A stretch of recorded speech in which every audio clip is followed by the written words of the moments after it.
Hey everyone, welcome to another edition of Pete's CD and Vinyl World.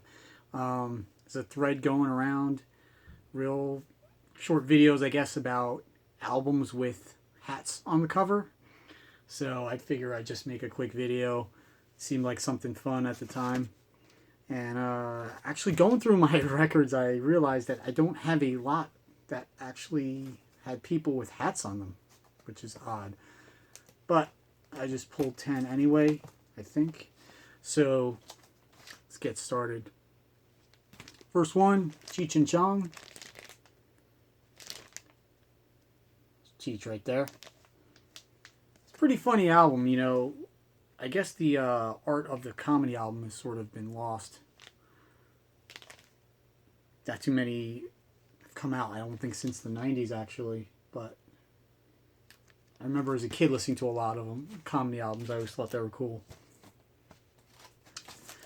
This one's sort of comedy also, I guess. Saturday Night Live. And John Belushi. Actually, it's funny because I'm going to have two covers with John Belushi. But anyway, yeah, I mean, I don't know whose idea was it to put the comedy sketches from Saturday Night Live on a album, because they don't really translate too well. They're more of a visual thing. Kind of a novelty.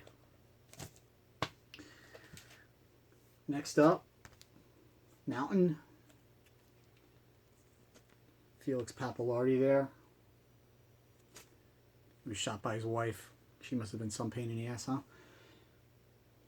Speaking of that, my condolences go out to everybody out there that's married, and I don't know how people are doing it, really, being stuck in the house with their husband or wife for all this time. I'm imagining the divorce rate is going to go through the roof after all this. But anyway, next up, Jerry Reed.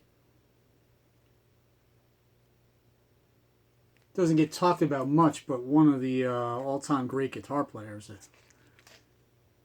Best known from Smokey and the Bandit.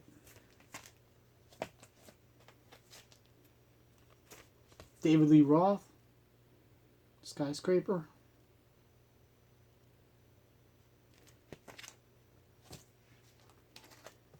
Next up, Jethro Tull. Bursting Out. Ian Anderson with a hat. Not probably known for wearing a hat.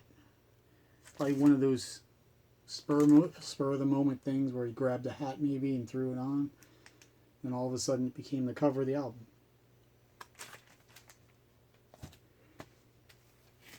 Next up, Night Ranger. That's Alan Fitzgerald. Also played in Montrose. And appeared on a lot of other 80s albums, doing additional keyboards and such. Also, I believe on Van Halen's Balance tour, he was either the keyboard tech, something like that, but he had something to do with that one tour.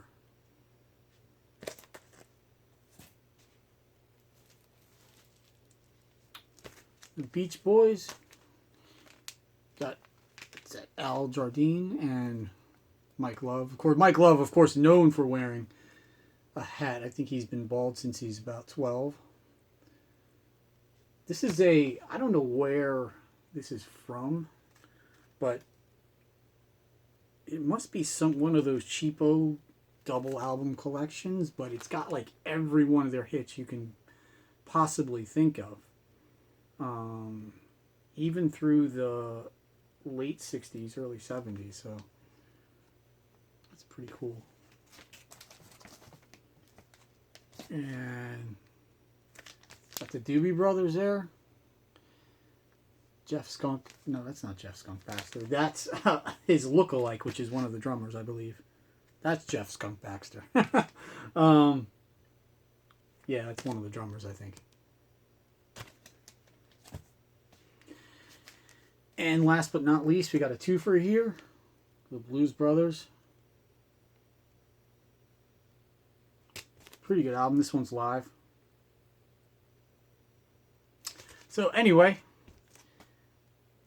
that was my response to the hat thread. Hope you guys are doing well.